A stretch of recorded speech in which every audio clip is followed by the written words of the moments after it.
Uygurların vicdanı İlham Tohti. Uygur halkı geçen 10 sene zarfında korku psikolojisi içinde yaşadı. Onlar konuşmaktan ve yakalanmaktan korktular. Hükümet gitgide baskıyı arttırdı. İstikrarı sağlama adına her türlü kısıtlayıcı tedbirlere başvurdu. Pekin'de bile böyle baskıların olduğunu biliyorum. Mesela Uygurlara otellerde oda vermeyen, ev kiralanması engellenen durumlar sık sık yaşanıyor.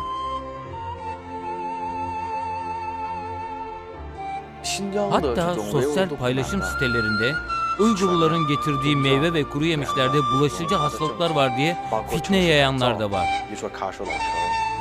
Uygur özerk bölgesinde terörü abartmalı olarak gösterme eğilimi vardı. Amaç, terörle mücadele adı altında Uygur özerk bölge hükümeti ve ona bağlı yerel yönetimlerin beceriksizliğini örtmek. Uygur özerk bölgesindeki temel problem, terörle mücadele problemi veya terör meselesi değildir.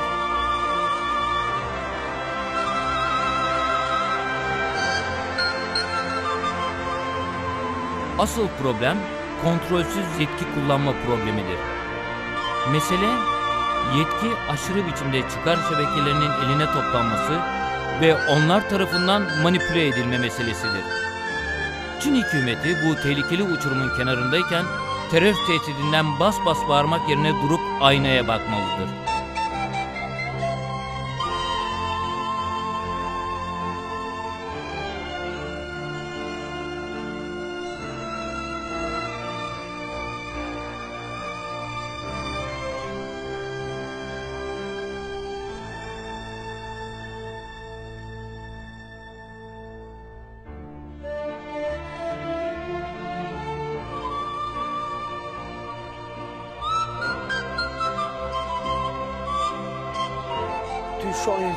Çift dilli eğitime ben çok önceden destek sözü vermiştim. Ancak çift dilli eğitim, kasabın koyun kellesini gösterip it eti satması gibi bir iştir. Yani hükümetin çift dilli eğitim adı altında Uygurca eğitim, Uygur dilini ortadan kaldırmak pahasına Çin dili, Çince eğitimi zorla Uygur özerk bölgesinde uygulamaya sokmasıdır. Bu yüzden Uygurların eğitim kalitesi gerilemektedir. Adı çift dilli eğitim, gerçekte Çin dili eğitimidir. Mutlak çoğunluktaki Uygur çocukları Uygur dilini bilmediği gibi Çin dilini de bilmiyorlar. Kaşgar, kadim bir kültür ve ticaret merkezidir. Korunması gereken tarihi caddeler, sokaklar, semtler, evler yıkıldı, yerle bir edildi. Bu tarihi kültür varlıklarının hiçbiri sadece Uygurlara ait değildi. Çin dahil tüm dünyanın kültür hazinesi olan kadim bir tarihi şehir, bir tarihi miras ortadan kaldırıldı.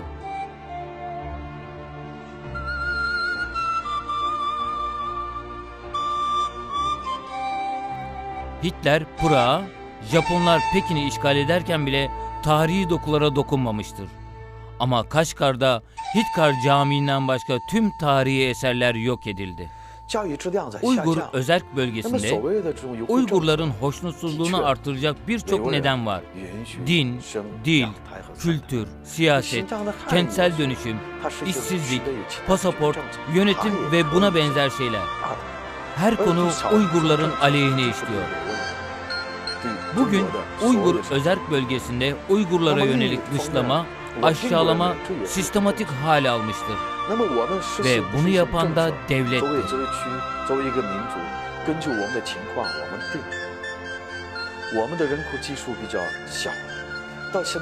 Doğum kontrolünde pozitif ayrıcalık konusuna gelince köylerde Uygurların 3 çocuk sahibi olmasına izin veriliyor.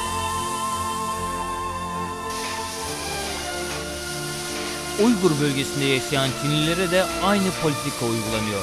Aslında özerk bölge olarak bu tür politikaları kendi şartlarımıza göre bizim belirlememiz gerekiyor.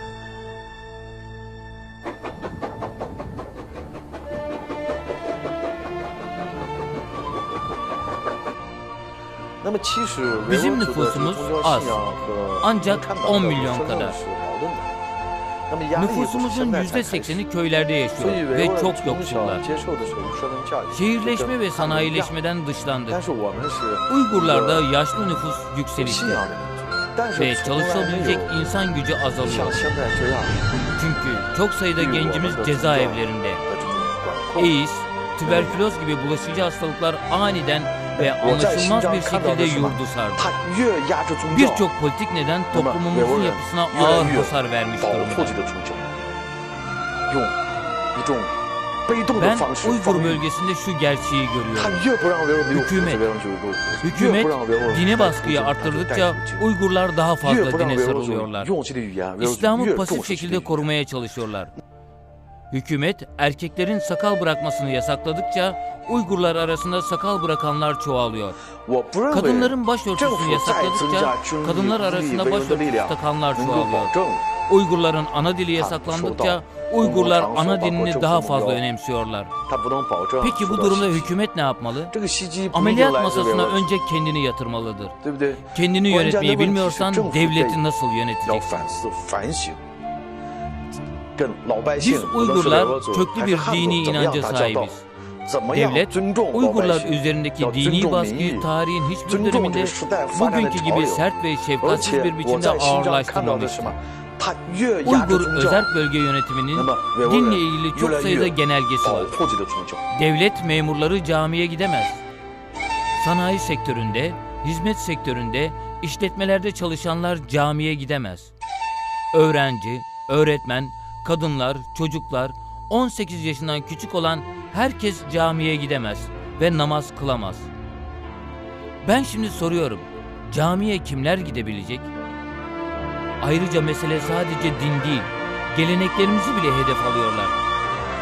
Uygur toplumu travma geçiriyor. Hatta birçok genç cinnet halinde.